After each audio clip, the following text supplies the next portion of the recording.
Hello everyone, welcome back my YouTube channel. My name is Gulfsha और आप देख रहे हैं द लर्नर्स कम्युनिटी। हम लोग बीए प्रोग्राम के बच्चों को पढ़ा रहे हैं और बीए प्रोग्राम में जो हमारा सेमेस्टर 5th है, इस टाइम हमारा सेमेस्टर 5th चल रहा है और सेमेस्टर 5th की हम लोग हिस्ट्री कवर कर रहे हैं। हिस्ट्री जो हमारी जीई कोर्स के अंतर्गत आती है, हम उस हिस्ट्री को देख रहे हैं और हमारी हिस्ट्री की बुक का नाम है आधुनिक विश्व में जेंडर और इंग्लिश में इस बुक का नाम दे रखा है gender in the modern world. ठीक है, हम लोग ऑलरेडी इसकी 2 यूनिट कवर कर चुके हैं, यानी 2 चैप्टर हम लोग ऑलरेडी कवर कर चुके हैं। आज हमारा चैप्टर नंबर 3 है या फिर ये कह लें यूनिट नंबर 3 है। अगर आपने अभी तक ये 2 चैप्टर नहीं देखे हैं तो फटाफट से जाकर इन चैप्टर को देख लीजिए, क्योंकि ये बुक जो है ये हर चैप्टर एक दूसरे से रिलेट है। अगर आपने दोनों चैप्टर अच्छे से देख लिए हैं तो आपको ये तीसरा चैप्टर बहुत अच्छे से समझ में आने वाला है, वरना आप कुछ चीज़ें मिस कर जाएंगे, जैसे कि नारीवाद क्या होता है या उदारवादी नारीवाद क्या है। क्योंकि ये हम सेकंड चैप्टर में पढ़ चुके हैं ऑलरेडी। ओके, चलिए फिर स्टार्ट करते हैं आज के हमारा चैप्टर या यूनिट नंबर 3। फर्स्ट हम देखते हैं हमारे चैप्टर का नाम। हमारे चैप्टर का नाम दे रखा है ब्रिटेन और संयुक्त राज्य अमेरिका में महिलाओं के मताधिकार आंदोलन, यानी हम इसमें मेनली मताधिकार आंदोलन के बारे में पढ़ने वाले हैं और ये कहाँ है, संयुक्त राज्य अमेरिका में हम बात करने वाले हैं। चलिए फिर आप इस वीडियो को फटाफट से लाइक कर दीजिए और अपने फ्रेंड्स के साथ शेयर कर दीजिए और आपके प्यारे से लाइक से इस वीडियो को स्टार्ट करते हैं। ओके,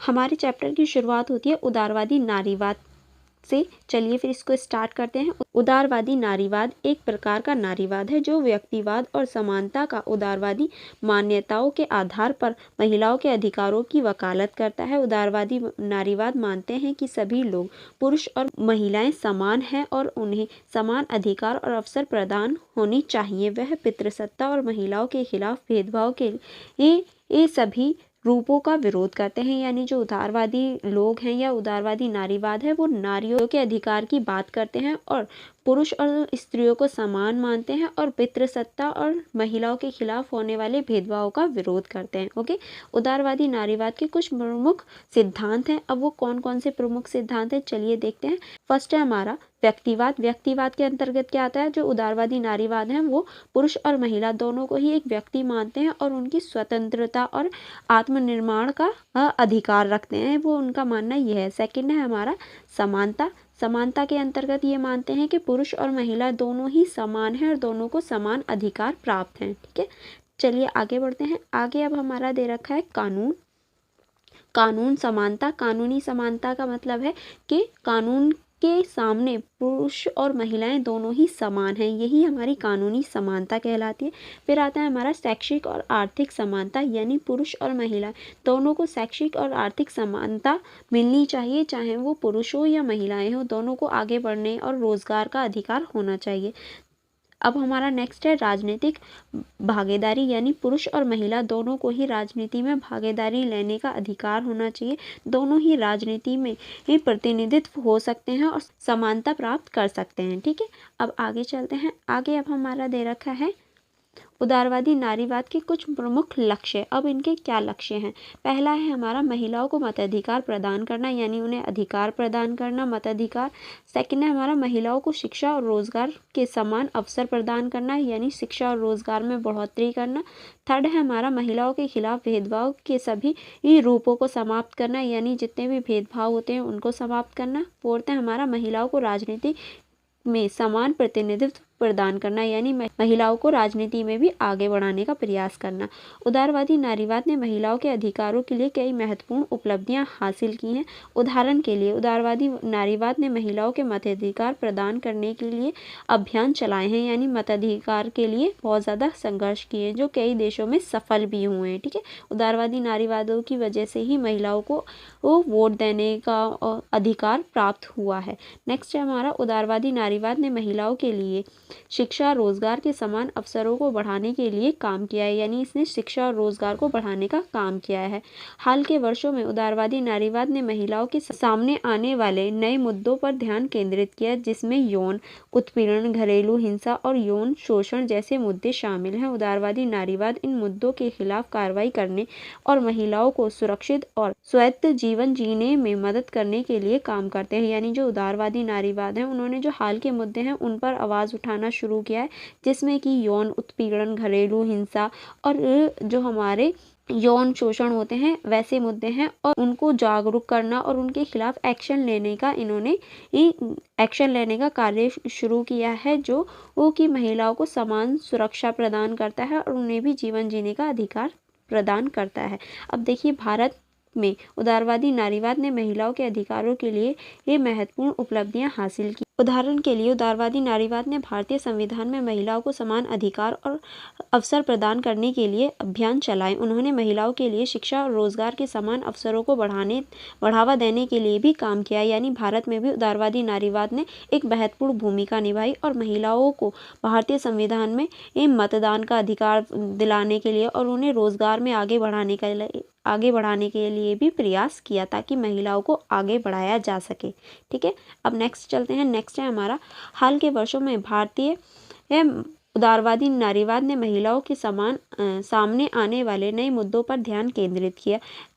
इनमें यौन उत्पीड़न, घरेलू हिंसा और यौन शोषण जैसे मुद्दे शामिल हैं। भारतीय उदारवादी नारीवाद इन मुद्दों के खिलाफ कार्रवाई करने और महिलाओं को सुरक्षित और स्वायत्त जीवन जीने में मदद करने के लिए काम करता है। यानी भारत में भी इन सभी मुद्दों के ऊपर एक्शन लिया जाने लगा और इन पर ध्यान केंद्रित किया गया, जिसमें कि यौन उत्पीड़न, घरेलू हिंसा और यौन शोषण है, ताकि महिलाओं को स्वतंत्र रूप से जीने का अधिकार मिल सके।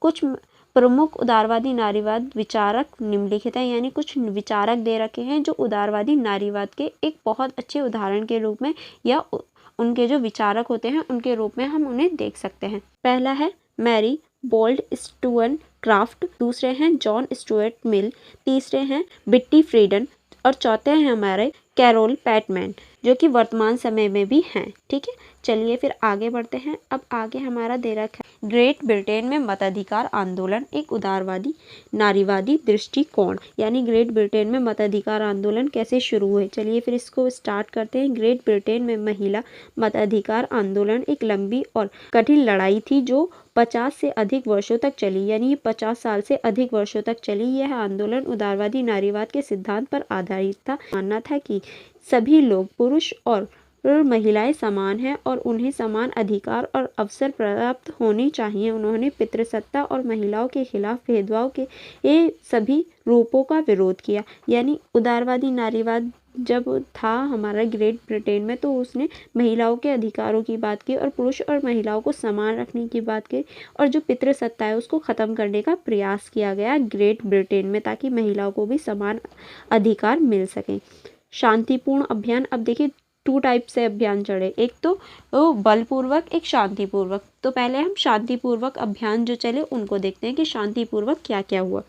1860 और 1880 के दशक के दौरान महिला मताधिकारवादियों ने संसद याचिकाओं और शांतिपूर्ण प्रदर्शन का उपयोग करके महिलाओं के अभियान चलाया। उन्होंने महिलाओं के मताधिकारों के लिए एक कानून पारित करने के लिए संसद को मानने के लिए संसद सदस्यों से सफलतापूर्व और पत्र लिखे। उन्होंने सार्वजनिक बैठक भी संयोजित की और महिलाओं को मताधिकार के बारे में जागरूकता बढ़ाने के लिए प्रचार सामग्री प्रकाशित की। यानी उन्होंने 1860 और 1880 में एक संसद को मताधिकार के लिए आयोजित किया गया और शांतिपूर्ण तरीके से उन्होंने ये पत्र लिखा कि हाँ, संसद को पत्र लिखा शांतिपूर्ण तरीके से कि सार्वजनिक बैठकें हुई और ये कहा गया कि महिलाओं को भी मताधिकार होना चाहिए, और उसके लिए महिलाओं में और समाज में जागरूकता बढ़ाई और ऐसे ऐसे प्रकाशन किए जिससे कि समाज में जागरूकता बढ़ सके।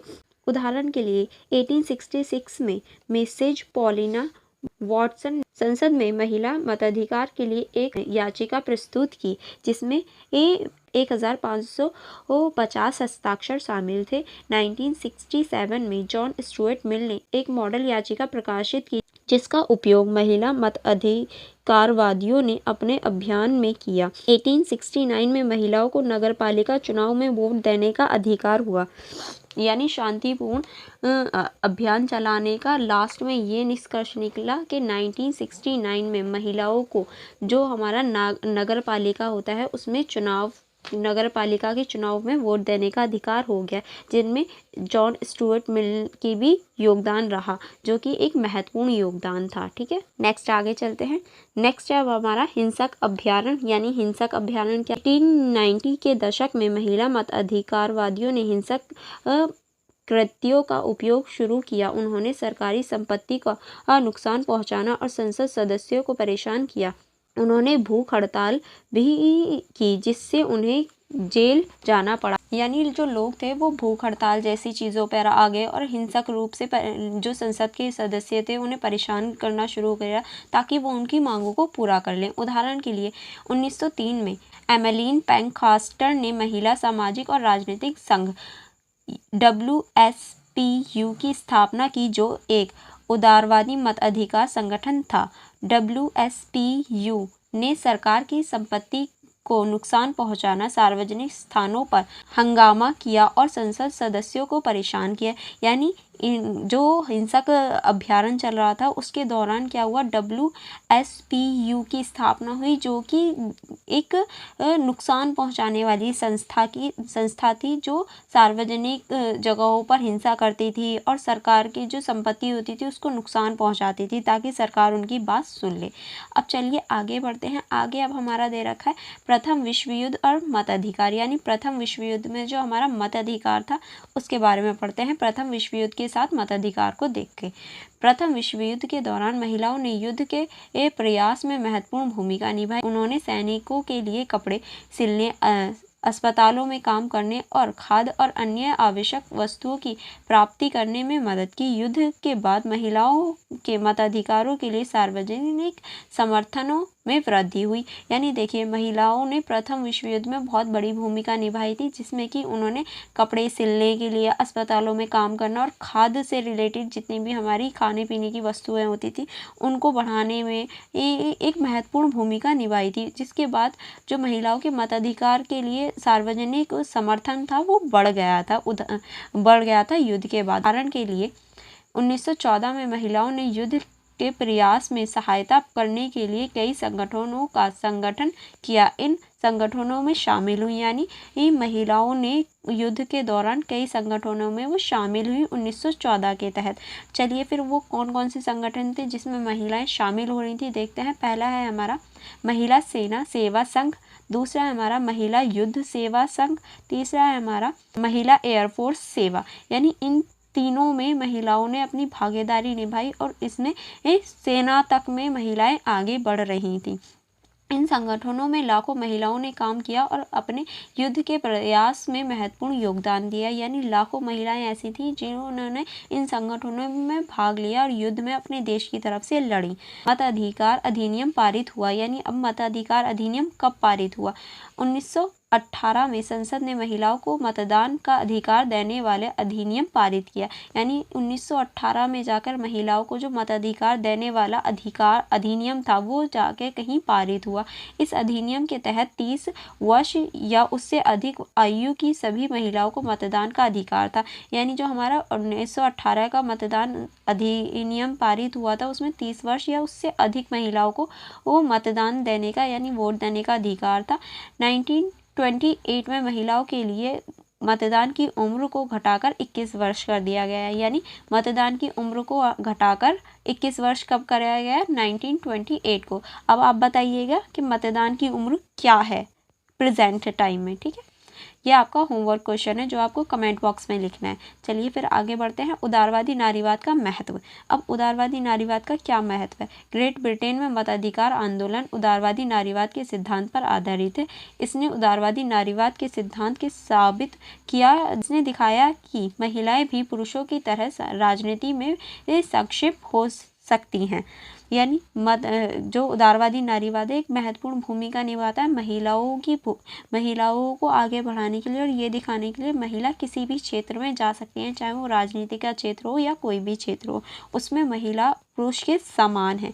यही उदारवादी नारीवाद का एक महत्वपूर्ण उद्देश्य या इसका एक महत्व है। ठीक है, नेक्स्ट आगे बढ़ते हैं। नेक्स्ट है हमारा उदारवादी नारीवाद के अतिरिक्त महत्व, यानी उदारवादी नारीवाद के और क्या महत्व है। उदारवादी नारीवाद के अतिरिक्त महत्व में शामिल है, यह व्यक्तिवाद पर जोर देता है और यह मानता है कि सभी लोग समान हैं, उन्हें समान अधिकार और अवसर प्राप्त होने चाहिए। सेकंड है ये पितृसत्ता और महिलाओं के खिलाफ भेदभाव के सभी रूपों को विरोध करता है, यानी पितृसत्ता के विरोध करता है हमेशा। थर्ड है हमारा यह महिलाओं की शिक्षा, रोजगार और राजनीतिक भागीदारी को समान अवसर प्रदान करने में मदद करता है। फोर्थ है हमारा यह महिलाओं के प्रजनन अधिकारों और उनकी शारीरिक अखंडता के सम्मान का समर्थन करता है, यानी ये जितनी भी महिलाएं होती हैं या पुरुष होते हैं उनके ये शारीरिक अखंडता जो होती है उसका सम्मान करता है और उन्हें आगे बढ़ाने का प्रयास करता है। उदारवादी नारीवाद ने महिलाओं के जीवन में एक महत्वपूर्ण भूमिका निभाई है। उसने महिलाओं को शिक्षित, रोजगार और राजनीतिक भागीदारी में समान अवसर प्रदान करने में मदद की है। उसने महिलाओं के प्रजनन अधिकार और उनकी शारीरिक अखंडता के समानता को भी बढ़ाया है, यानी जो उदारवादी नारीवाद है उसने महिलाओं के जीवन में एक महत्वपूर्ण भूमिका निभाई है और उसने रोजगार, शिक्षा और राजनीतिक भागीदारी को बढ़ाने का प्रयास किया है। हालांकि उदारवादी नारीवाद के कुछ सीमाएं भी हैं। कुछ आलोचकों का तर्क है कि उदारवादी नारीवाद महिलाओं के उत्पीड़न के मूल कारणों से संबंधित है, यानी अब उदारवादी नारीवाद की कुछ सीमाएं दे रखी हैं जिसमें कुछ लोगों का मानना है कि जो उदारवादी नारीवाद है वो महिलाओं के उत्पीड़न के मूल कारणों से संबंधित है। ये भी तर्क देते हैं कि उदारवादी नारीवाद मुख्य रूप से सफेद मध्यवर्गीय महिलाओं के हितों का प्रतिनिधित्व करता है, यानी उदारवादी नारीवाद जो है वो सभी के लिए कार्य नहीं करता, वो सिर्फ सफेद और मध्यवर्गीय महिलाओं के लिए ही कार्य करता है। ये इसकी सीमा के रूप में हम देख सकते हैं। नेक्स्ट अब हमारा दे रखा है, इसके बावजूद उदारवादी नारीवाद महिलाओं के अधिकारों की लड़ाई में एक महत्वपूर्ण और प्रभावी शक्ति रही है। यह नारीवाद में सबसे व्यापक रूप से एक है। यह महिलाओं को समान अधिकार और अवसर के लिए लड़ने में सहायता करता है, यानी जो उदारवादी नारीवाद है वो इसके बावजूद महिलाओं के अधिकारों के लिए एक महत्वपूर्ण भूमिका निभाता है। उदारवादी नारीवाद और समकालीन समाज, यानी उदारवादी नारीवाद के साथ में अब हम समकालीन समाज को देखने वाले हैं। आज भी उदारवादी नारीवाद महिलाओं के अधिकारों के लिए लड़ाई में एक महत्वपूर्ण भूमिका निभाता है। उदारवादी नारीवाद संगठन महिलाओं के लिए समान वेतन, कार्यस्थलों में लैंगिक उत्पीड़न को रोकना और महिलाओं के प्रजनन अधिकार की रक्षा करना जैसे मुद्दों पर काम करता है। उदारवादी नारीवाद अन्य नागरिक विचारधाराओं के साथ भी काम करता है, जैसे कि कट्टरपंथी नारीवाद और सामाजिक नारीवाद समाज में महिलाओं के सामने आने वाले सभी प्रकार की असमानताओं को दूर करने में मदद करता है। यानी जो उदारवादी नारीवाद है वो महिलाओं से जुड़े हुए जितने भी मुद्दे होते हैं उन पर काम करता है और कट्टरपंथी नारीवाद के साथ भी काम करता है और सभी को समान अवसर प्रदान करने और सभी महिलाओं को आगे बढ़ाने का प्रयास करता है। अब हमारा नेक्स्ट दे रखा है, संयुक्त राज्य अमेरिका में मताधिकार आंदोलन एक ऐतिहासिक विश्लेषण, यानी अब हम संयुक्त राज्य अमेरिका में मताधिकार के बारे में जानने वाले हैं। चलिए परिचय देख लेते हैं।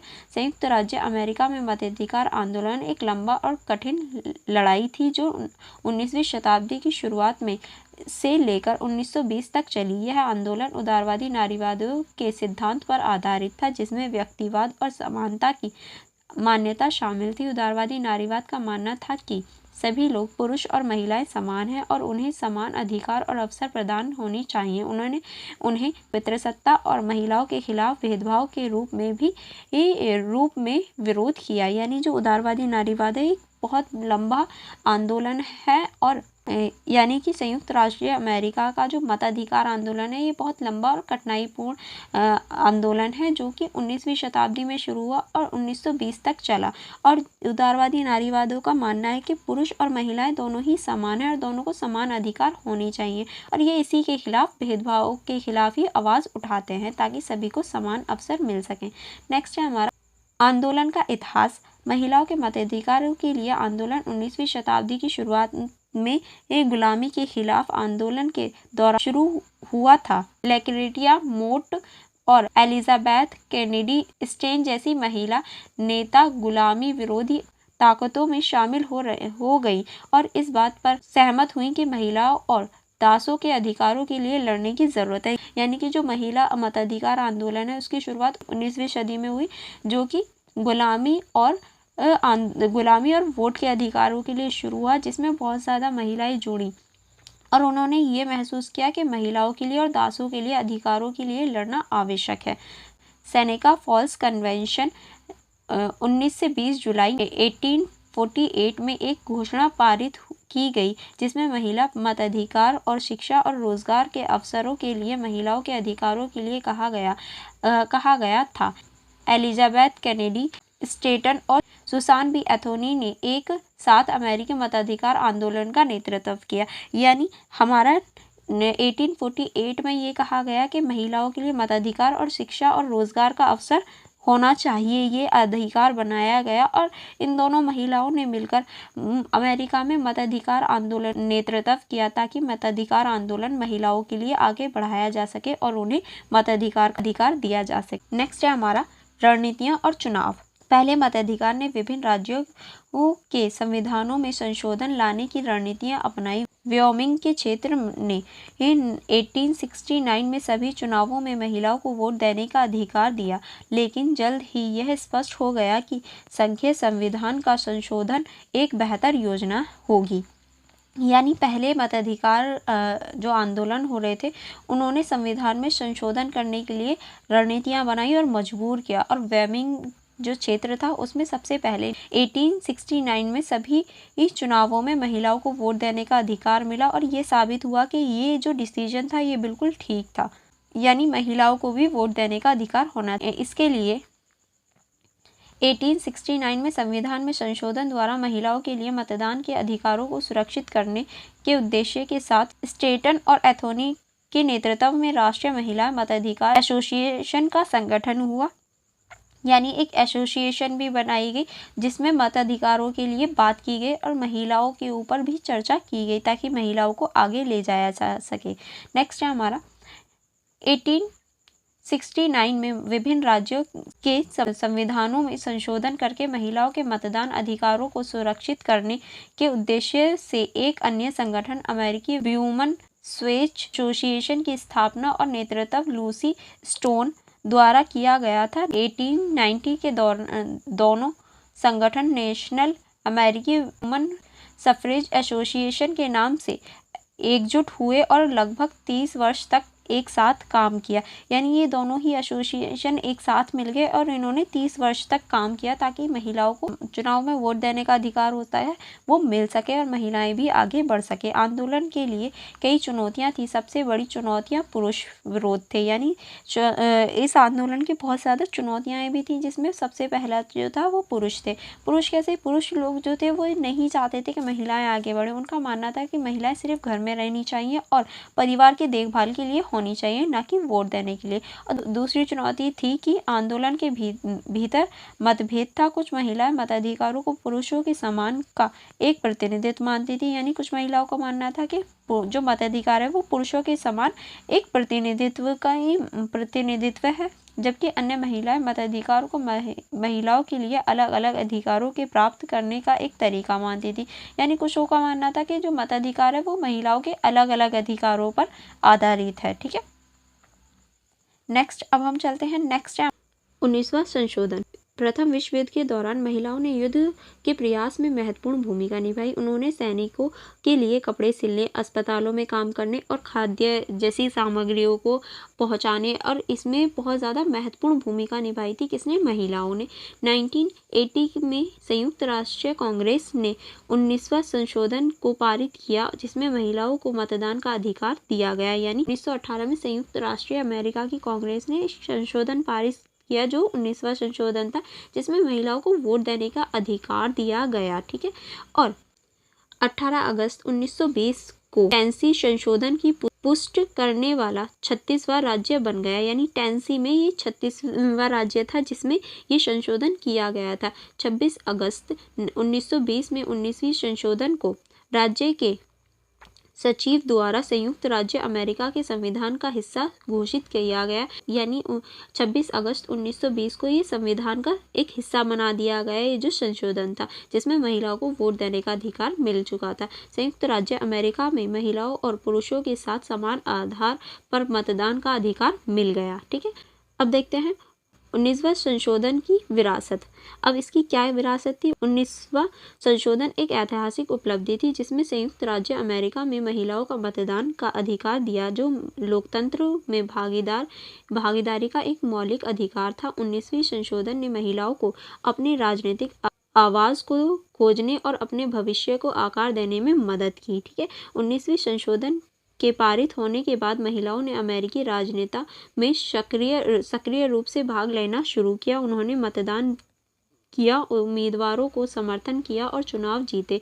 महिलाओं ने अमेरिकी समाज के सभी स्तरों पर नेताओं की भूमिका भी निभानी शुरू कर दी, यानी महिलाएं जो थी वो अब राजनीति में आने लगी और राजनीति की जो भूमिका थी उसको निभाने लगी। 19वीं संशोधन ने अमेरिका समाज में एक अधिक समान और समावेशी समाज बनाने में मदद की। इसने महिलाओं को अपने पूरे क्षमता का उपयोग करने और अमेरिकी लोकतंत्र में भागीदारी बनने का अवसर दिया। यानी इन्होंने जो 19वां संविधान संशोधन हुआ उसने अमेरिका की जो महिलाएं थी उन्हें आगे बढ़ने और समाज में समावेशी बनने और अपने अधिकारों का प्रयोग करने में भी मदद की। ठीक है, नेक्स्ट अब हमारा दे रखा है 19वां संशोधन का प्रभाव, यानी इसका क्या प्रभाव हुआ। आई होप आपको ये सारी चीज़ें समझ में आ रही हैं। फटाफट से लाइक कर दीजिए इस वीडियो को। चलिए अब इसके प्रभाव को देख लेते हैं। 19वें संशोधन का संयुक्त राज्य अमेरिका में महिलाओं के जीवन पर व्यापक प्रभाव पड़ा। इसने महिलाओं को अपनी राजनीतिक आवाज़ को खोजने और अपने भविष्य को आकार देने में मदद की। इसने महिलाओं को अमेरिकी समाज में सभी स्तरों पर नैतिक नेतृत्व की भूमिका निभाने का अवसर दिया, यानी इसने महिलाओं के जीवन में बहुत ज़्यादा प्रभाव डाला और उसने राजनीतिक आवाज़ को बढ़ाने का प्रयास किया और महिलाओं को आगे ले जाने की भूमिका भी निभाई। 19वें संशोधन के पारित होने के बाद महिलाओं ने मतदान करना शुरू किया, उम्मीदवारों का समर्थन किया और चुनाव जीते। उन्होंने महिलाओं के अधिकारों और अन्य सामाजिक मुद्दों पर भी सक्रिय रूप से काम किया, यानी महिलाओं ने अब वोट देना शुरू कर दिया और सक्रिय रूप से राजनीति में भागीदारी करने का प्रयास किया और जो उम्मीदवार होते हैं उन्हें जिताना और चुनाव में आगे बढ़ने का भी प्रयास किया। ठीक है, अब नेक्स्ट है हमारा 19वें संशोधन ने महिलाओं को शिक्षा, रोजगार और राजनीतिक भागीदारी अधिनियम अवसर प्रदान किए। इसने महिलाओं को अपने पूरे क्षमता का उपयोग करने और अमेरिकी लोकतंत्र में पूर्ण भागीदारी बनने का अवसर दिया, यानी इसने क्या किया, महिलाओं की जो लोकतंत्र होता है उसमें भागीदारी बनने, यानी अमेरिका का जो लोकतंत्र था उसमें भागीदार बनने और अपने अधिकारों का पूरी तरीके से यूज़ करने का अवसर दिया। 19वें संशोधन की प्रासंगिकता आज। चलिए अब हम इसकी प्रासंगिकता को देख लेते हैं कि आज इसका क्या महत्व है।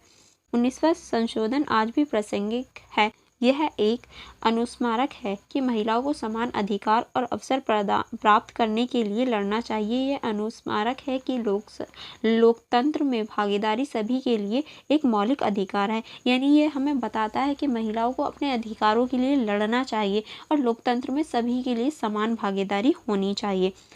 आज भी महिलाओं को कार्यस्थलों में लैंगिक समानता, प्रजनन अधिकार और राजनीतिक प्रतिनिधित्व जैसे मुद्दों का सामना करना पड़ता है। 19वें संशोधन हमें यह याद दिलाता है कि उन मुद्दों के लिए लड़ना जारी रखना महत्वपूर्ण है, यानी आज भी हम महिलाओं के साथ लैंगिक असमानता और प्रजनन के आधार पर राजनीति के आधार पर असमानता देख सकते हैं। और ये जो हमारा 19वां संशोधन है हमें ये याद दिलाता है कि हमें आप भी उनसे लड़ना चाहिए और हमें उनके खिलाफ आवाज़ उठानी चाहिए। ठीक है, नेक्स्ट है हमारा 19वें संशोधन एक महत्वपूर्ण ऐतिहासिक उपलब्धि है। यह एक अनुस्मारक है कि महिलाएं समान अधिकार और अवसर प्राप्त करने के लिए लड़ सकती हैं और जीत सकती हैं, यानी ये एक तरह का उदाहरण है कि महिला अगर चाहें तो अपने जो हमारे अधिकार हैं उनके लिए हम लड़ सकते हैं और जीत भी सकते हैं। इसलिए हमें अपने अधिकारों के लिए लड़ना चाहिए और आगे बढ़ना चाहिए।